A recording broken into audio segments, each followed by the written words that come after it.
Hoy te voy a enseñar dos formas de coser el elástico de moritas a tu ropa interior.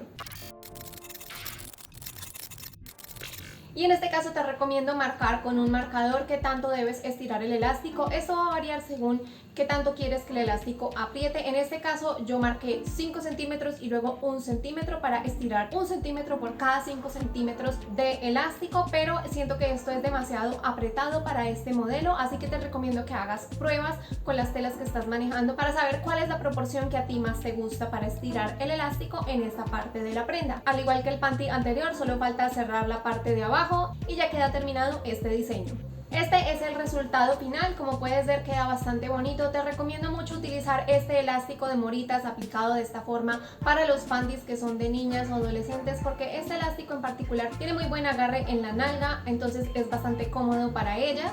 Si tú tienes un emprendimiento de ropa interior o quieres emprender con ropa interior, te recomiendo ver mis combos de emprendedor. Son moldes a un precio súper accesible, pensados precisamente para los emprendedores. El link va a estar apareciendo en la caja de descripción de este video y en el primer comentario para que vayas a verlo. Vamos a continuar con otra aplicación del elástico de moritas. Este es el molde del panty al cual le agregué los 8 milímetros en contorno a la entrepierna y a la cintura para poder hacer esta aplicación. En este caso solo vamos a coser uno de los costados de nuestro panty. Para esta costura quise probar otro prensatelas que estoy próximas a mostrarles en otro video. En este caso me fue mucho más sencillo hacer la costura, pero apliqué exactamente la misma técnica. Las moritas hacia adentro, la parte más suavecita del elástico hacia arriba, y en este caso cosiendo con la puntada de zigzag de tejido de punto.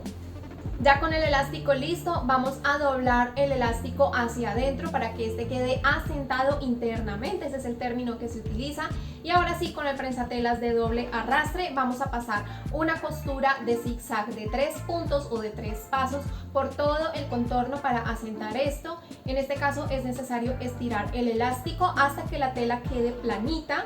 Y con esto así estirado vamos a coser tanto en la cintura como en las entrepiernas de este panty. Algo que hay que aclarar con este tipo de técnicas es que si estiras demasiado el elástico o la tela, puede que quede muy ondulada la costura al final cuando termines el panty. Recuerda probar antes de empezar a hacer cosas para vender y ver cuál es la técnica que mejor se te acomoda y cuál te gusta más según el acabado que estés buscando. Si te gustó este video, no te olvides de darle un like y dejarme saber en los comentarios de abajo qué tal te pareció. Además, no te olvides de suscribirte y darle click a la campanita para que no te pierdas de ninguno de los nuevos videos. Si quieres aprender más trucos para coser ropa interior, te recomiendo ver este video de aquí donde te doy muchas más técnicas. Yo te mando un abrazo enorme y supongo que nos veremos en el próximo video.